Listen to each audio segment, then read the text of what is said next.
Hola a todos, bienvenidos a su podcast Políticamente Incorrectos. Ya saben, en donde la corrección política no tiene cabida. El día de hoy me acompaña un gran amigo, Sebastián Ceballos, con quien en realidad tenemos muchísimo que conversar, pero vamos a tratar de enfocarnos en un solo tema.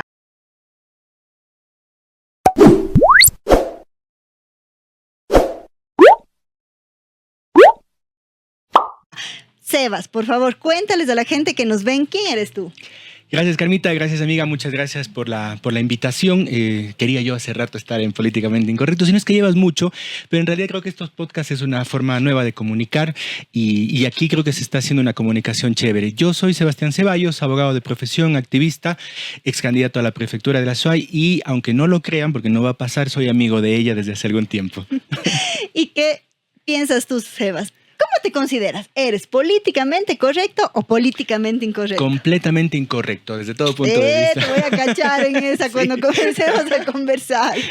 Tengo la primera vez un invitado que es político partidista, así que ustedes ya se imaginarán cómo va a estar esta conversación el día de hoy con el Sebas. Estoy nervioso. Nada de eso, Sebas. Yo quería conversar algo contigo, muy importante. Estamos en una semana muy difícil. Durísima, por ¿no? el tema de la invasión a la Embajada de México. Tal es el punto que como que las cosas locales, algunas han quedado medio de lado y todos están conversando de este escándalo internacional. La propia consulta, ¿no? Exacto, porque también parece que esto viene atado. Entonces hay muchísimas opiniones al respecto. Veo que ya los amigos ahora son muchísimos diplomáticos de aquí en nuestro país. Dejaron los memes y ahora comenzaron a ser diplomáticos Sí. de un rato al otro. Todo el mundo. Entonces yo quiero saber, Sebas, tú eres abogado de profesión, tú eres un político partidista, has estado en papeleta. Y también pienso que eres una persona que tiene un criterio político que se ha forjado desde las aulas universitarias y para mí eso es muy válido. Entonces quiero saber qué opinas tú de la trepada del muro en la Embajada de México. A ver, te voy a hablar, como tú has dicho, como político, pero políticamente incorrecto. Yo creo que se trata de una estrategia, y nada más que eso, de parte del presidente como para forjar su futuro inmediato de cara a la consulta. Es decir, quiere ganar la consulta, quiere ganar la reelección y no le importan los medios, las formas, no le importa que a nivel internacional seamos golpeados en la OEA por casi todos los países. Es decir, simplemente yo quiero ganar la consulta, quiero ganar la reelección y para eso tengo que aplicar cualquier estrategia sea posible.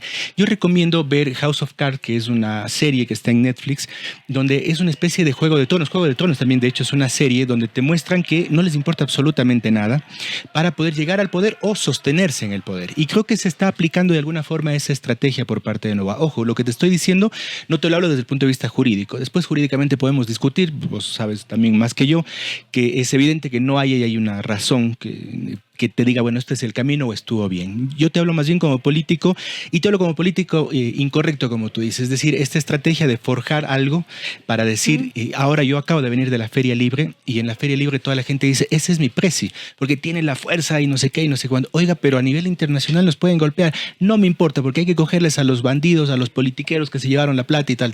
Y ojo, yo estoy de acuerdo con eso. Sin embargo, claro, no puedes llegar a un estado de barbarie, a un estado de que entonces sálvese quien pueda, o simplemente yo no soy muy maquiavélico en esto de que el fin justifica los medios. Es decir, A eso iba, justo sí. Iba a eso. Pero si yo te cuento mi posición y les cuento también a los amigos que nos escuchan, no soy pro Noboa. Pienso que si le va bien al presidente, nos va bien a todos. Eso es lo que yo pienso y es lo que le deseo, que le vaya bien. Pero no estoy muy de acuerdo con sus políticas. Claro. Es más, pienso que es un presidente bastante peligroso por su forma de actuar y ha demostrado eso. Entonces, sin embargo, aquí hay un fin, que es el que tú develas, pero hay otro que se consiguió también, que es el que dice el presidente que lo hizo por eso, ¿no? Y que es por hacer cumplir nuestra Constitución y que el señor Glass tenía una orden de captura y que tenían que ejecutarla.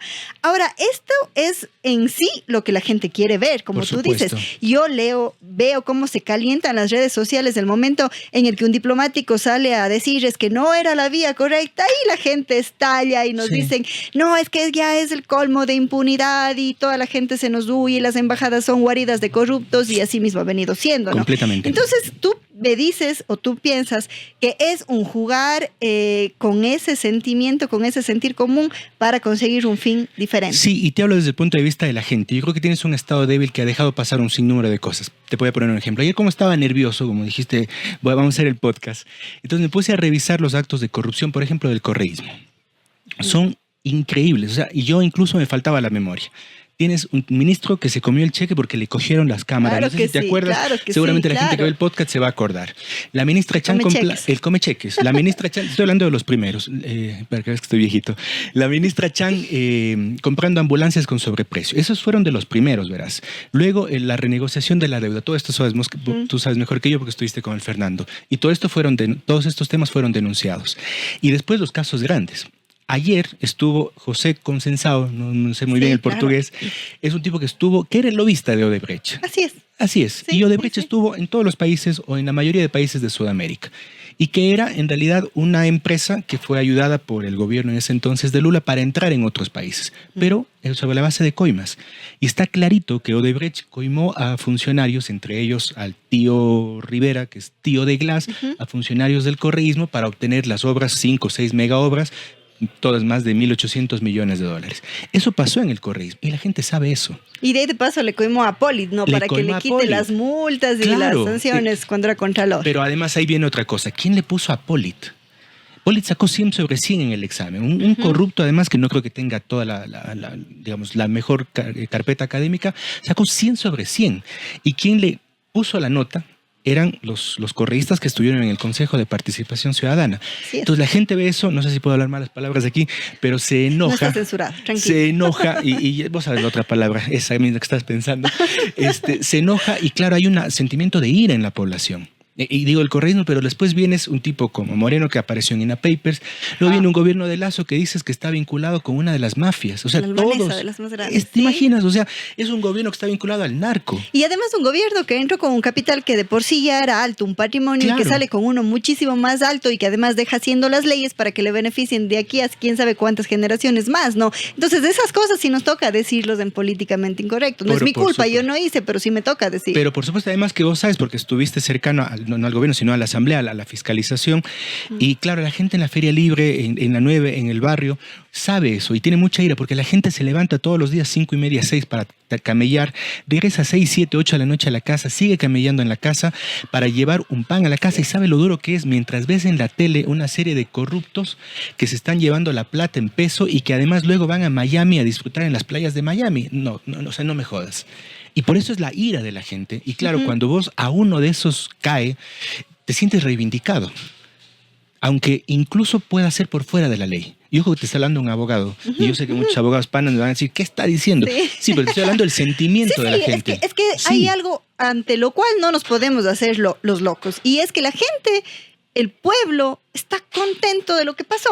No le importa el qué dirán internacionalmente, sino el cómo nos sentimos acá. Y aquí la gente se siente tranquila, se siente como que un pez gordo cayó, se está haciendo justicia. Y nosotros lo hemos dicho también en nuestro medio de comunicación, que robar deje de ser un buen negocio. Quizá en ese momento se eliminen un poco los ladrones. O la otra, no importa que robe con tal que haga obra. Si has oído esa, ¿no? Esa no puede ser. Ahora, esto, como te decía, es un juego de tronos, entonces si sube uno es contra unos y si suben los otros es contra los otros.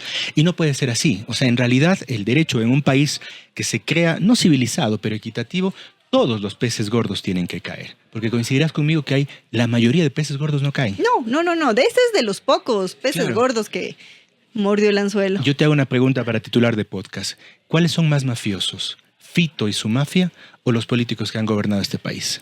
Es que son igual de mafiosos. Exactamente. Porque además, Fernando Villavicencio siempre lo decía, ahora que tú me haces acuerdo en la Asamblea Nacional, estos dos funcionan y son tan fuertes porque están juntos. Exactamente. Porque son una sola cosa y por eso hablamos siempre de la narcopolítica o de los narcos políticos que están gobernando nuestro país. No pueden haber estos políticos que gobernaron sin el apoyo de las mafias. Y las mafias no pueden ser tan grandes sin el apoyo de los políticos. Es así. Es decir, ¿quién les da los puertos por donde sale la droga?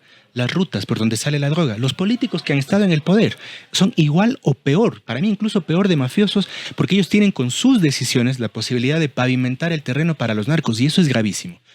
Ya, entonces verás, no hay pelea, ¿no? Ahí estamos de acuerdo. No sabía cómo hacer. Hasta ahí estamos de acuerdo. Hasta ahí estamos bien. Porque tú lo que dices es como que el objetivo por el cual se hicieron las cosas es el que no comparto. Sí. Pero si tú hubieses sido presidente, ¿qué hubieses hecho?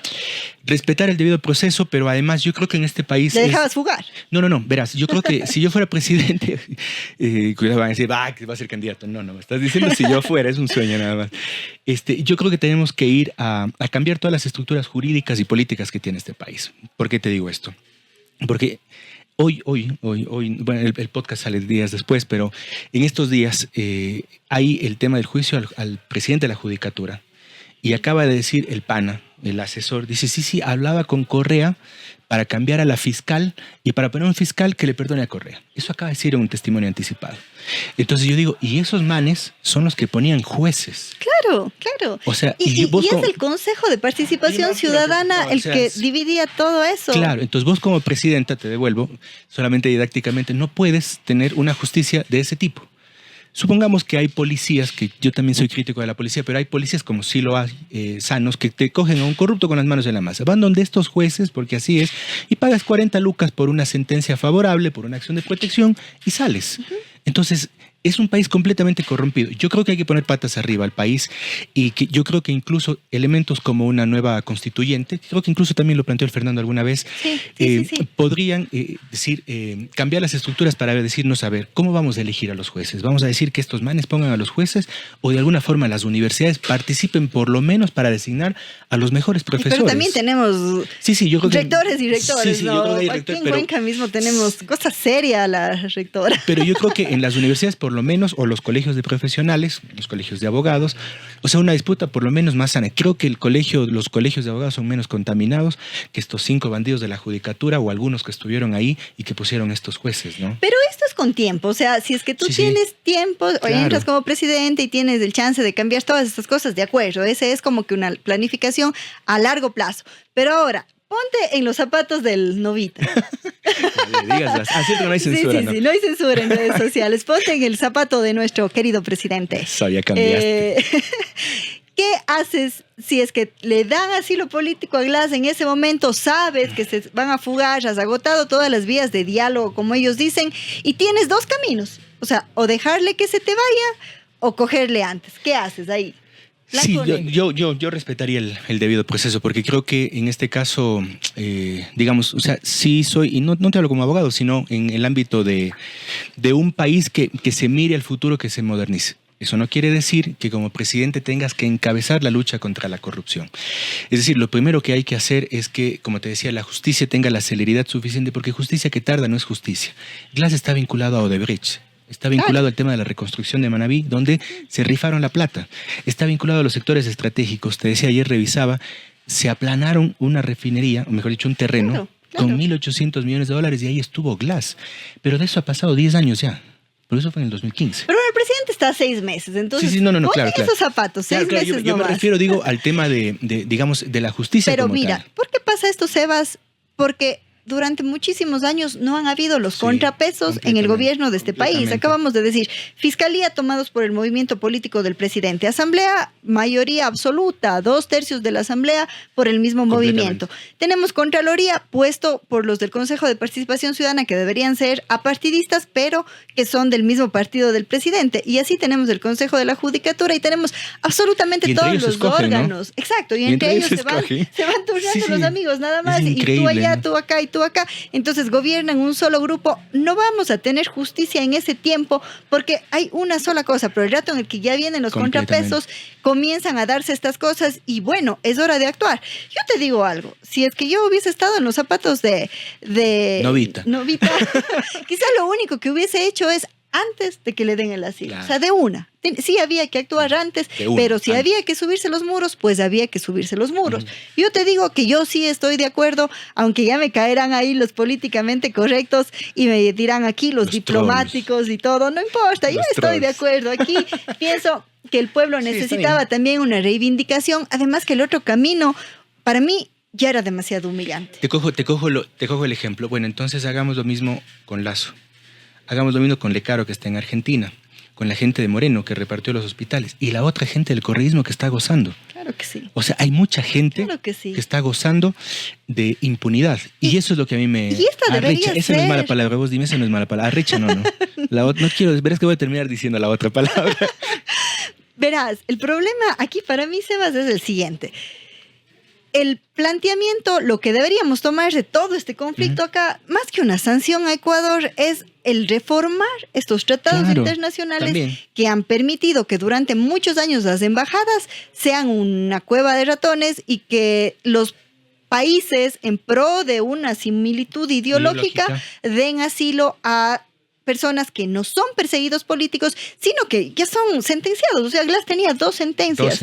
Y si le llaman es por una tercera, que es el terremoto de Manabí. Entonces, yo pienso que hacia allá deberíamos mirar y no solamente hacia que el Ecuador, el temerario donde se violó los tratados internacionales. Sí, pero si me dices, por ejemplo, que Dajic fue perseguido político, no. Claro. Es parte de la historia del asilo político. Yo estoy de acuerdo contigo. Dajic es fondos reservados. No estoy cucho, eso he leído, no es que lo viví. Pero todos esos, o sea, son gente que tiene que ver con delitos al Estado, a la administración pública.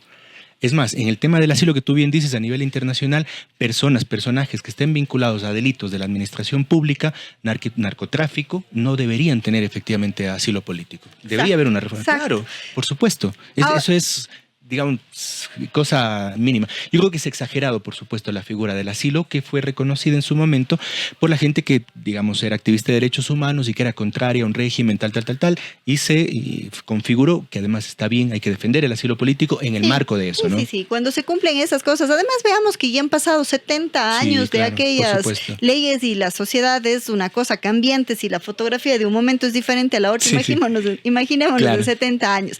Ahora, Sebas, yo dije, el Sebas va a venir y me va a decir, también quiero sanciones para el Ecuador por haber violado la embajada de México. No. ¿Qué opinas de esas declaraciones? Una torpeza completa.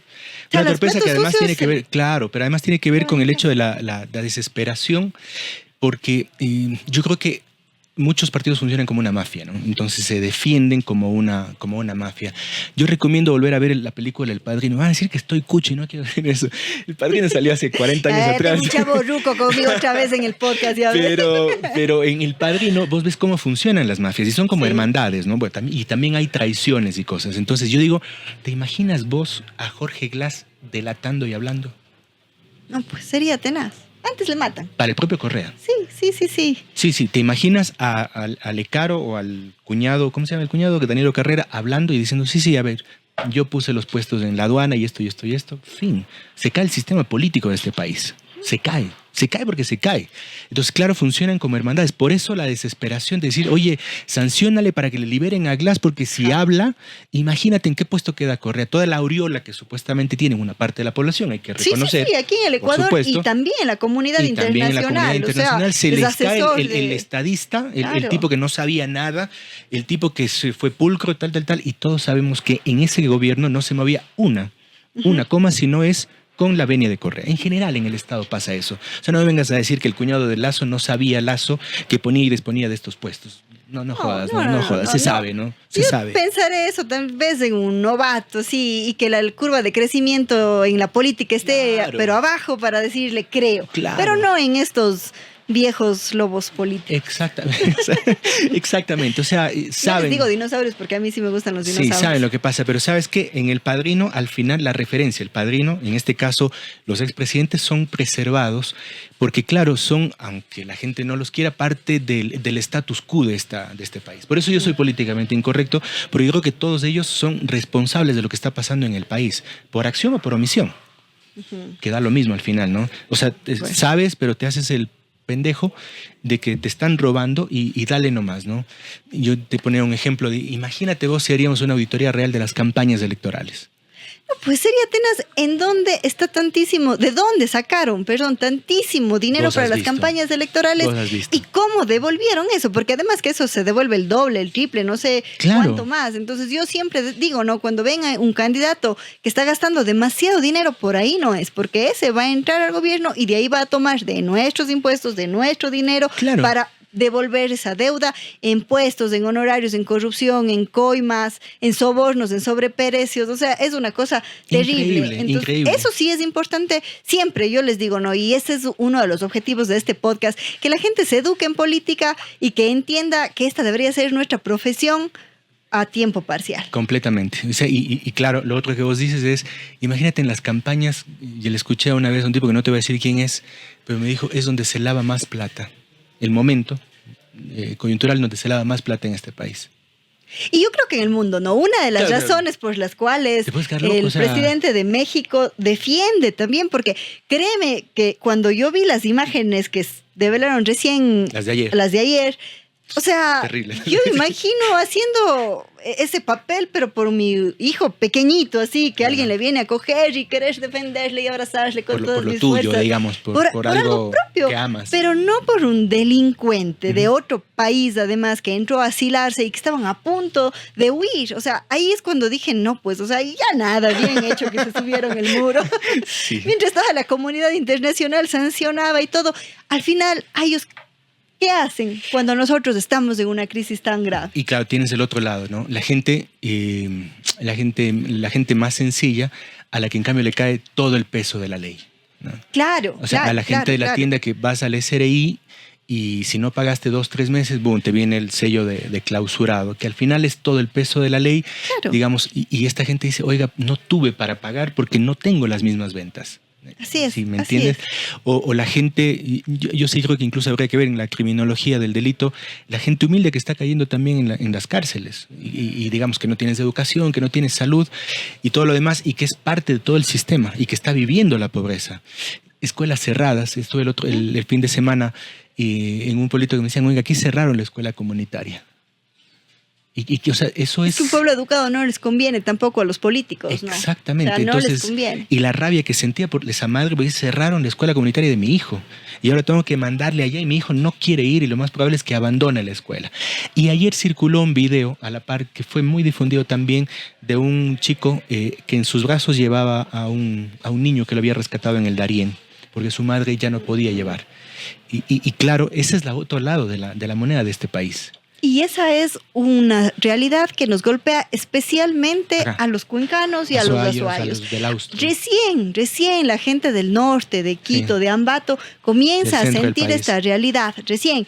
Pero digamos que están sintiendo la primera realidad, la que es la fractura del hogar, la separación de las familias, pero nosotros vivimos una realidad mucho más prolongada, que es ya la descomposición social en la diferente forma de la familia que hay acá, ¿no? Matriarcados completos, pueblos con matriarcados completos, porque todos los hombres y los jóvenes migraron. Completamente. Ahora recién se da esto que comienzan a migrar familias enteras, pero acá lo principal que se ha hecho es descomponerse nuestra sociedad y a su vez pueblos de la ruralidad con un montón de remesas. Yo conozco discotecas de lujo en un pueblo pequeñito, en Abón. Casas gigantes, hijos en que no saben ya en qué más gastarse el dinero que les mandan sus papás de Estados Unidos. Y ahí es cuando el tejido social comienza a descomponerse. Abandonas el campo, no tienes producción autosoberana, se destruye la producción de un país, por ejemplo, en el campo. Yo estaba en Checa y me decían, oiga, ¿usted de qué vive? Checa es otro de los pueblos. De La Plata que me envía mi papá. ¿Y usted de qué vive?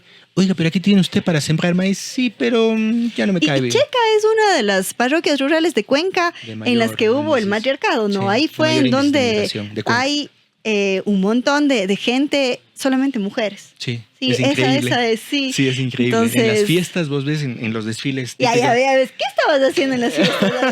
He sabido y sé, dando el mal ejemplo, invitando. Pero vos ves a puro mujeres, ¿no? Y es increíble. Claro, son pueblos, como tú dices, llenos de matriarcado y son eso, una dinámica social. Pero ese es el otro lado de toda esta cara de la corrupción, de este tema. Y eso, yo te digo, nos golpea especialmente aquí en Cuenca y en Azuay. Claro.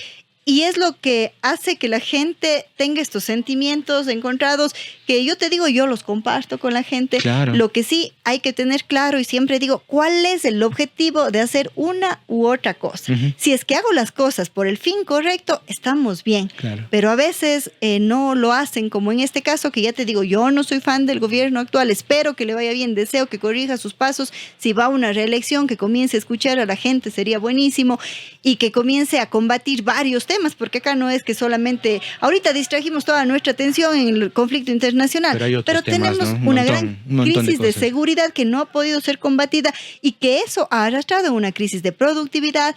Como tú dices, falta de educación, ni hablar del sistema de salud, peor, de carreteras. El tema económico. Está el tema económico, si no hay inversión del Estado, no hay obra pública, obviamente todo se cae. Pegados. Entonces sí es necesario que se ponga ñeque ahí ya en el gobierno y esperemos de verdad que tomen las directrices necesarias para que esto cambie. Bueno, como siempre, el tiempo al aire. Tienes que invitarme de nuevo porque creo que salió bacán. Sí.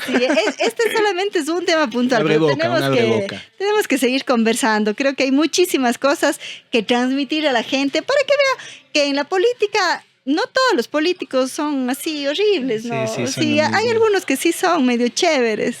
Bueno, y al final sí voy a decir, estoy cabreado con todo lo que pasa en el país. Está bien. Es que eso es la libertad de expresión, ¿no? Y además el uno decir y transmitir lo que mucha gente siente también es parte de comunicar. Por eso yo te digo, yo veo que la gente está contenta porque treparon el muro y no el de la frontera de Estados Unidos, sino el de la Embajada de México y está bien, y ya nada, ya pasó. Ahorita lo que hay que hacer es un espíritu de cuerpo para sacar a este país adelante con la fuerza de la gente ecuatoriana, que sí la tenemos, de esa gente luchadora, y nada, pues no vamos a decir ahí el Ecuador cometió un error y vamos todos a hundirnos. No, pues ahorita hay que sacar todos la cara por nuestro país. Completamente, y ojalá vengan mejores días para el país. Y eso pasará cuando estén los políticamente incorrectos en el poder. Yo creo que sí, ya es tiempo. Sebas, una despedida final para todos los amigos. Les mando un abrazo, bueno, a ti que sigas con el podcast y que mucha gente se conecte. Un abrazo a todos, muchísimas gracias por ver el podcast. Nos vemos el siguiente domingo.